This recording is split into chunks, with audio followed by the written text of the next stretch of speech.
looking at the preoperative planning and complication avoidance. And I wanted to touch on a few areas. You could write a textbook on this, but cover a few areas over the next 30 minutes. These are my disclosures. None of these are any different than this morning, despite efforts over at the vendor fair across the hall, but these are the same.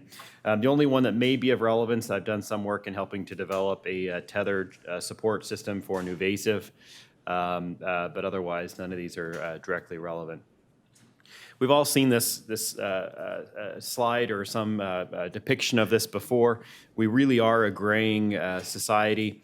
You can see the uptick here. We're 2018, and these are 65 years of age and older.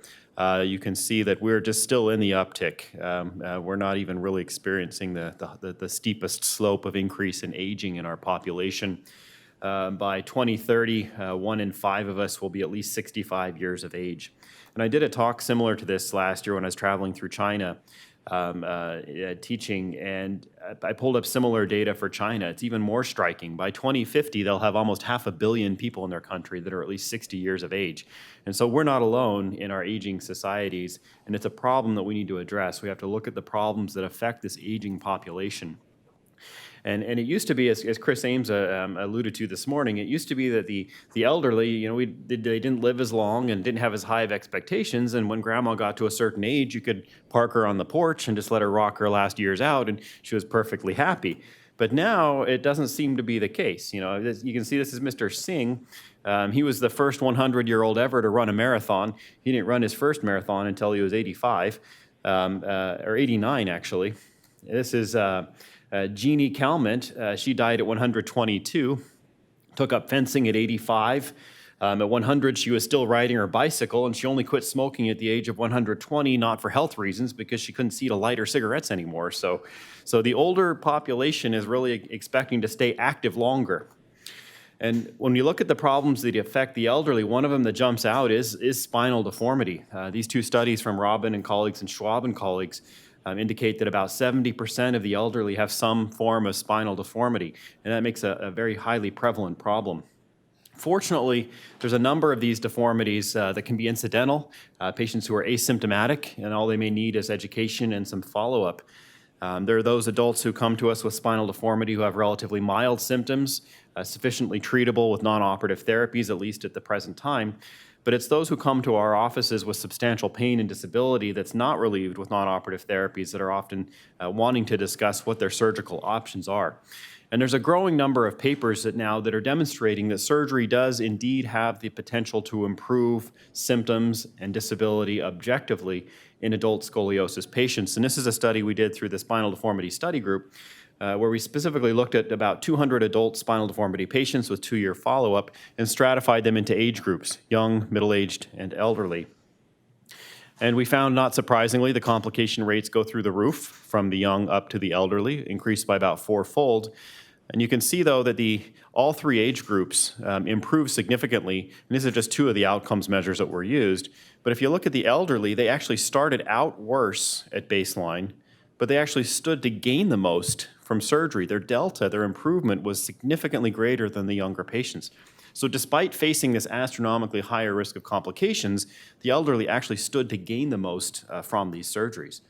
We've more recently looked at this through the International Spine Study Group, totally different population of patients, and we found a similar outcome comparing operative and non-operative patients in matched and unmatched cohorts, where the non-operative patients over 2 years, if anything, they degrade somewhat in their health quality and their disability and pain, whereas surgery has a very significant potential to improve really all the outcomes measures that we assessed in the study over the 2-year time period.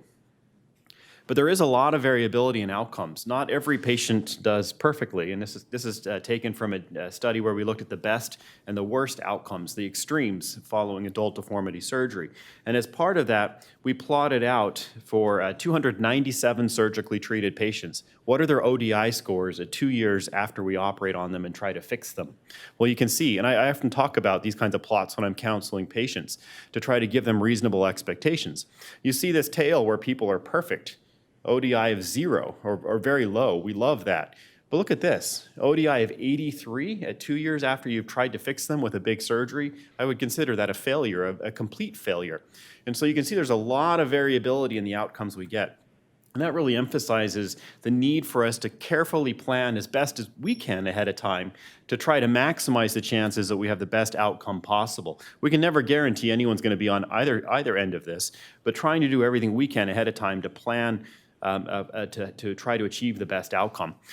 This is a case example. A woman who came to me years ago, 70-year-old with radiculopathy, claudication. You can see her past medical history. She has osteoporosis, diabetes. She smokes a pack to a pack and a half a day. She's really deconditioned and her legs are weak because she's not doing a lot of walking. And you see her imaging. She has a moderate kyphoscoliosis. And what do you do for a patient like this? Well, when I'm planning and seeing these patients, one of the first things I do is get long cassette standing x-rays to try to get some idea of the magnitude of their deformity and what their pelvic compensation is. Get MRI or myelogram is indicated as well. And this is a slide shown earlier today. This is from Steve Glasman and colleagues' landmark work where they really did help draw our attention to sagittal alignment. And that may not be the end all. We may have overestimated a bit how important it is for outcomes, but I do think it is still very important to look at global alignment because I do think it makes a difference. Pelvic parameters are also very valuable to look at. This is from a study from Frank Schwab and colleagues through the ISSG. We're looking at which of the radiographic measures correlated the strongest with health-related quality of life measures. Number one was that pelvic incidence to lumbar lordosis mismatch. The global SVA and the pelvic tilt was number 3. So with 3 simple lines, we can get our pelvic parameters.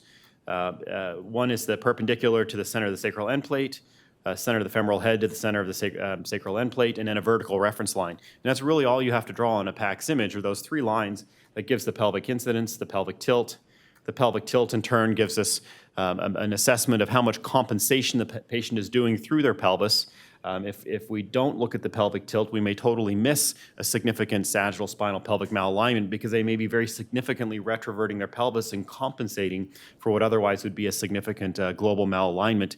And as Virginie Laforge has shown very nicely in one of her studies, the pelvic tilt alone, having a high pelvic tilt alone, can be a source of significant disability because we're not designed to stand and function and walk with our pelvises significantly retroverted. That takes a lot of abnormal energy to achieve that.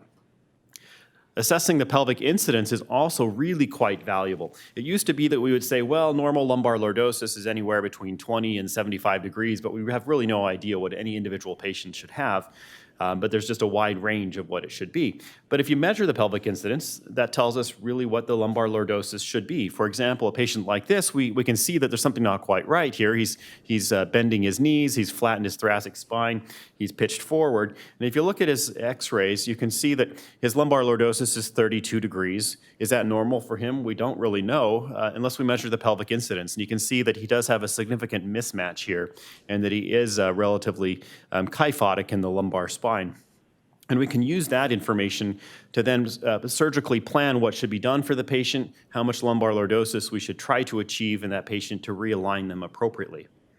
And these alignment objectives have been popularized partly through the ISSG as goals. And importantly, as Chris Ames pointed out this morning, patient age was not accounted for in these thresholds. This is just everyone lumped together from 18 to 80 or 85. And it turns out that it's not one size fits all. We shouldn't necessarily be trying to get the 80-year-old to an SVA of 0. That's not physiologic, and it's probably just setting them up to have a higher risk of junctional failure. So we need to adjust our alignment objectives based on patient age when we're planning these surgeries. There are a number of software applications that are available to help us plan surgery and also to simulate what we think is what we want to do for surgery and see if that's going to give the result that we want. For example, this patient here, you can take a number of tools and apply, and you can measure the SVA as 12 centimeters.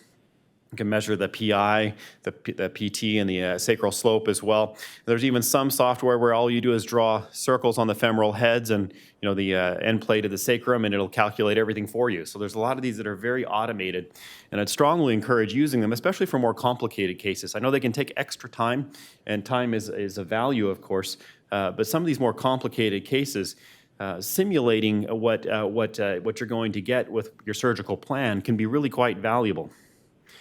So you can measure lumbar lordosis, thoracic kyphosis, then start planning what are you going to do. So let's see if we simulate a PSO here and see what it's going to give us. We can simulate other grades of osteotomies, Pontes and other PCOs. And then what we can do is, say if we want to look at the PSO, we can simulate it and see what it gives us for alignment and have it recalculate our pelvic parameters and our global alignment parameters. And so simulating some of these surgeries ahead of time when we're planning can be really quite valuable to try to get the result that we intend for our patients to try to optimize their long-term outcomes.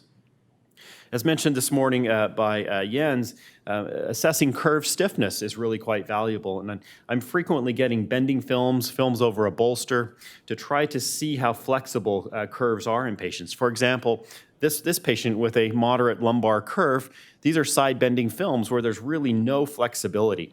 And this is a patient that may benefit from a lateral release procedure where you can see lateral inner bodies have been done to release the curve initially, followed by a posterior procedure to provide good alignment. In contrast, this is a 77-year-old woman with a similar appearing lumbar curve.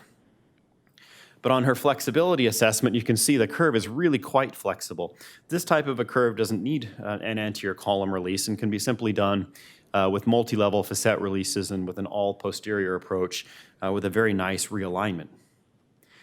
Also, as mentioned this morning in Jens's talk, getting supine x-rays for the sagittal view is very important.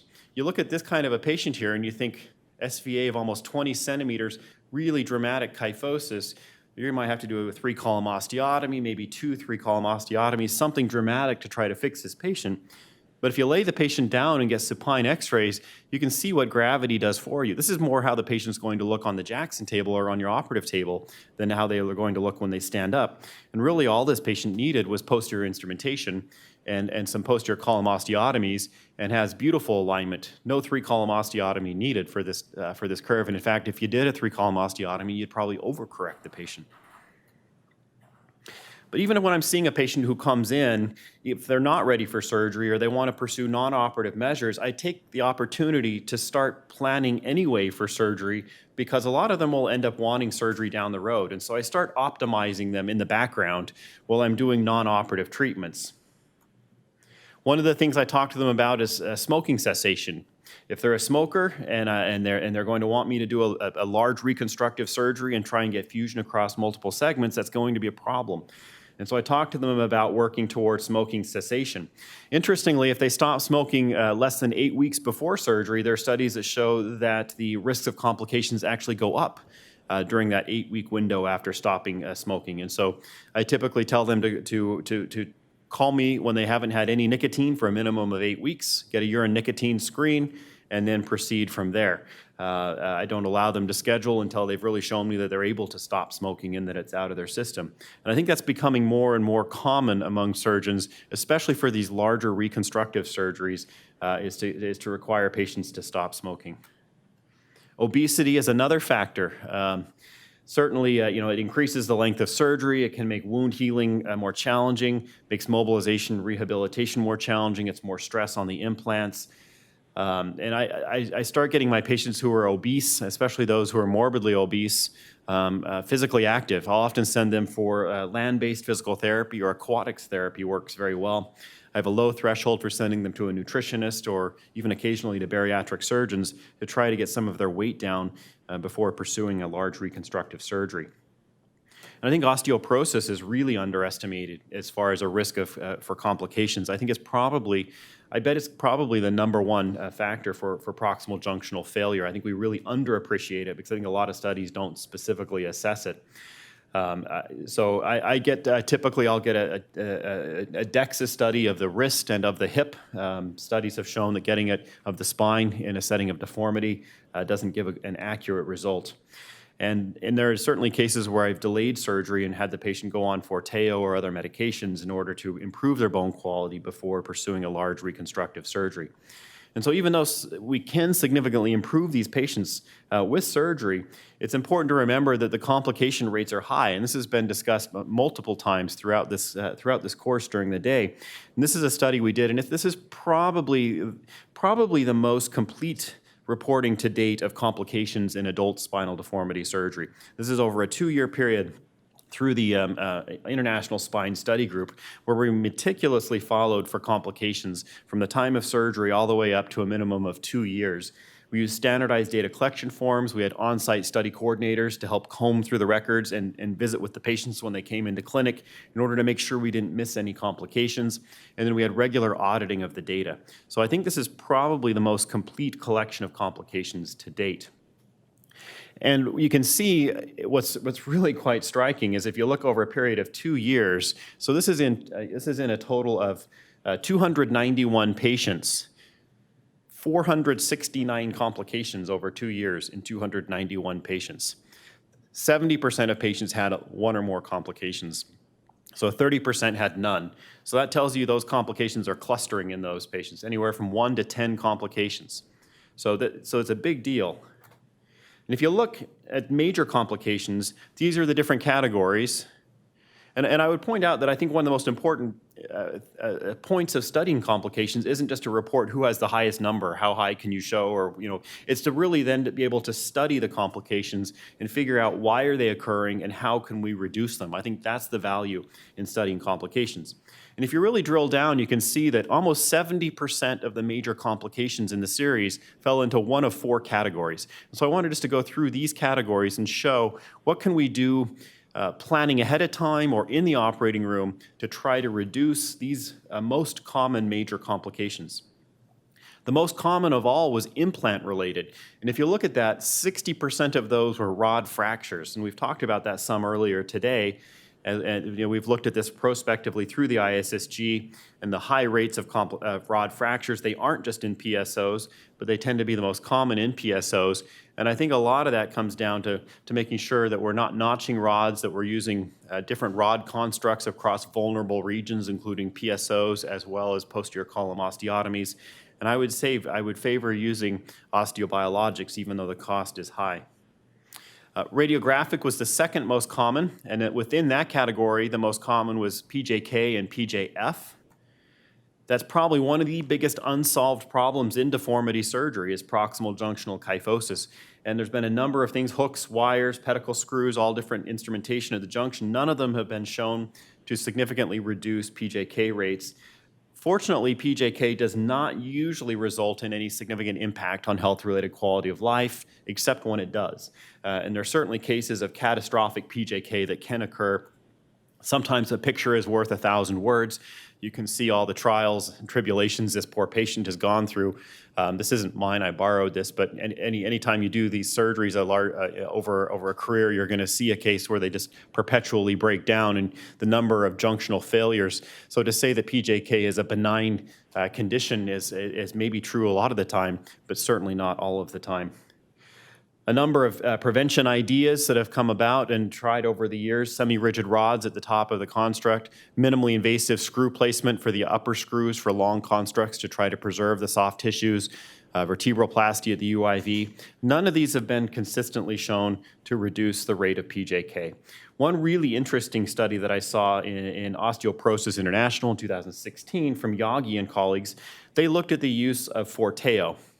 And this is in an elderly population undergoing adult spinal deformity surgery, and they treated them with Forteo. They were osteoporotic, and they treated them with Forteo for the 6 months after surgery. And what they found is a very significant reduction in this, even in a small group of patients, a significant reduction in the fracture rate at the proximal junction from just over 15% to less than 5%. So even giving Forteo after surgery was reducing the fracture rate. And so I think there's a lot of potential for these elderly patients if we can build up their bone ahead of time to reduce the rate of rod fracture or of proximal junctional failure. Another technique that's come about more recently is use of tethers. And there are a lot of different techniques to do this. Some people will put a tether just through the spinous processes. Some will do complex weaves of tethers at the proximal junction. Others will connect it to crosslinks, or there are a number of companies now making connectors to the rods where you can cinch it down and tension the tether across the junction. This is a study from Shea Best where we looked at a finite element analysis to see, do those tethers really spread that stress across the junction?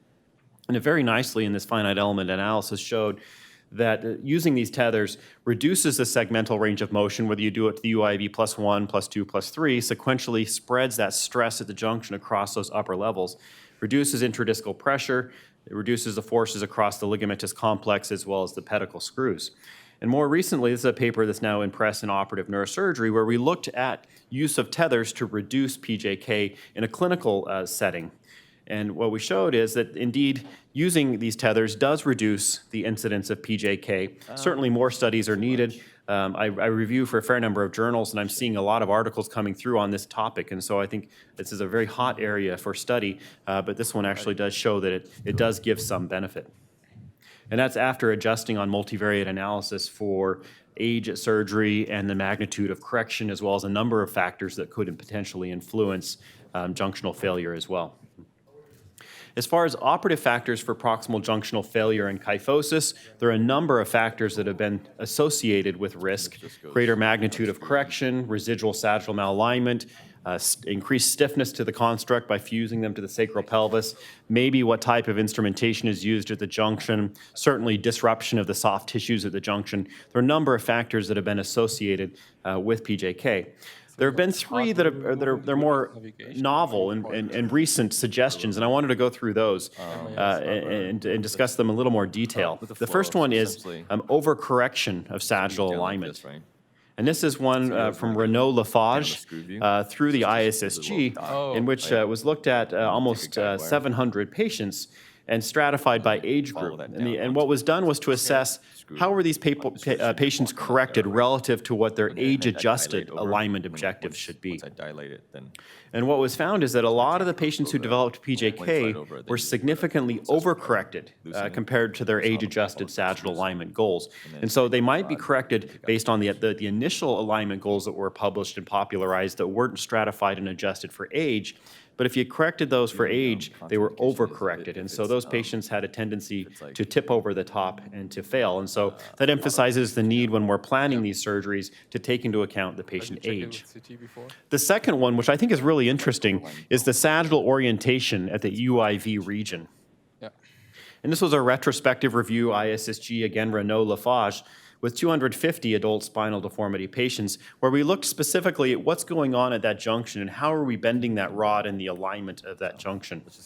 And the two key measures we looked at were the UIV slope, which is the slope of the end plate of the UIV, and also the UIV inclination, which is a line drawn along the center of the upper three most instrumented vertebra relative to a vertical reference line. This is good, but can you go and what we found is that the patients that developed PJK had significantly greater UIV posterior inclination, so they were tipped further back. The rod was bent, not in enough kyphosis, essentially.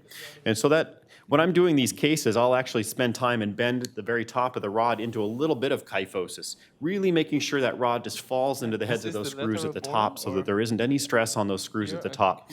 And so that when so that there isn't that greater posterior inclination, which seems to be a significant factor for increasing the risk of PJK. The third is non-physiologic lumbar lordosis apex. And this is from a study from Rusoli and colleagues where they looked at a number of factors associated with PJK, but the one I found the most interesting was the sagittal apex method. So they looked at theoretically where should the lumbar lordosis apex be compared with where is it actually achieved with surgical correction. And they stated that the theoretical lumbar lordosis apex should be at L4 when the pelvic incidence is less than 55 degrees, and it should be at L3 when the pelvic incidence is greater than or equal to 55 degrees. How they came up with that, I don't completely know, but that's their assumption. And so you can see a 61-year-old with degenerative scoliosis that's shown here, and you can see that her theoretical lumbar lordosis apex should be at the plateau of L4 because her PI is 53 degrees. But when she was corrected, she actually had her apex restored at L2 for her lumbar lordosis. So there's a significant mismatch in her physiologic versus actual lumbar lordosis apex. And she went on to develop a PJK. And they looked at their data and they found that if there wasn't a mismatch in the physiologic versus actual apex of the lumbar lordosis, they had a 13.5% incidence of PJK compared with almost 40% if they had a mismatch in their lumbar lordosis apex. And so that's yet another factor to consider when we're planning the surgical correction of these surgeries to reduce the risk of PJK. The third category for major complications that we can potentially impact are the operative, and the most common in that category was excessive blood loss. And use of tranexamic acid and other antifibrinolytics can really help reduce blood loss in these cases. Since I've started using it probably 2-3 years ago, it's really cut down on the amount of blood loss in these cases.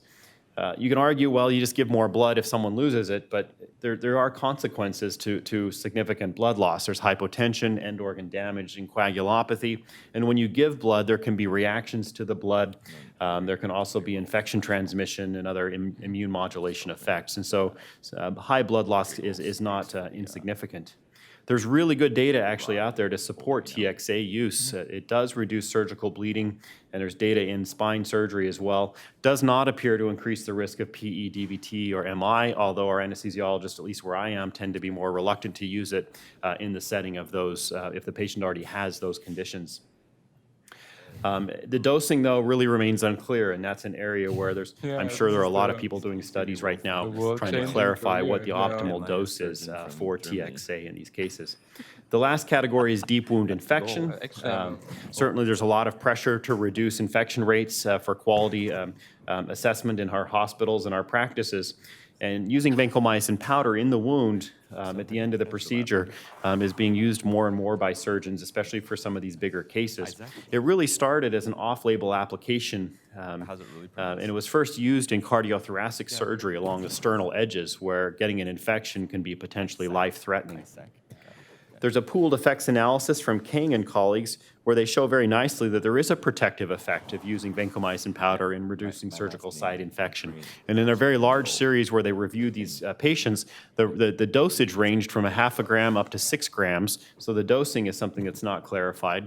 Where you place the vancomycin powder is also not really established. Some will place it with the graft material, some put it in the deep below the fascia, some people put it above the fascia, or combinations of the above. I will typically put some with my bone graft, put some in the wound below the fascia, and some above. And so I'm one of those that just kind of hedges my bets and puts it everywhere.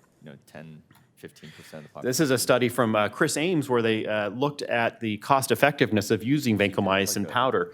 And there certainly are costs if someone gets an infection of having to come back and be washed out, have a PICC line, IV antibiotics, and so forth. There's quite a cost associated with that. And so they ultimately found that when they use vancomycin powder, that the cost savings would be almost $250,000 per 100 complex spinal procedures. So not only was it not costing money to use the vancomycin powder, but it was actually saving money. And in addition to that, that doesn't take into account what the patients are going through when they have an infection either. And so it seems to be very advantageous to use it. It doesn't seem to be creating superbugs. There are some early studies suggesting that when infection occurs in these cases, and it still can, of course, that they aren't necessarily superbugs. And so I'm an advocate of using it, and we'll see what the future holds. So in summary, surgery for adult spinal deformity does have the potential to improve health-related quality of life, but there are high complication rates, and we have a lot of work to do. I think if you looked at the ISSG next generation, which is soon to launch for our database, I think you'll see that the complication rates will be very different. Hopefully, they'll be much lower. Hopefully, for a lot of those major complications, the infection rates will be lower because we're using vancomycin powder. Blood loss will be lower because we're using TXA. Rod fracture rates will be lower because we're using more rod configurations. I would hope PJK will be lower, but we'll see. But I think that it's important for us to continue to work to push down those high complication rates. Preoperative planning is critical to try to optimize outcomes for these patients, working to get our patients' comorbidities under better control. If they're smoking, get them to stop smoking. If they're obese, try to get a little bit of conditioning done before you operate on them. And of course, measuring the patient and using simulation software and planning tools, especially for the more complicated cases, can be really quite valuable. If you don't have any idea of what you're going to get in the end, it's hard to have a good outcome. That's what I use. Some of the pre-procedure planning and strategies can really help to reduce complications as well, as mentioned. Thinking about using different rod configurations, thinking about what you want to use at the junction for long constructs in patients who have potentially an increased risk of junctional failure. And then discussing with your anesthesiologists and coming up with a plan for use of antifibrinolytics in cases where you expect the blood loss to be high. And then using a vancomycin powder in these cases to try to reduce the risks of infection. Thank you.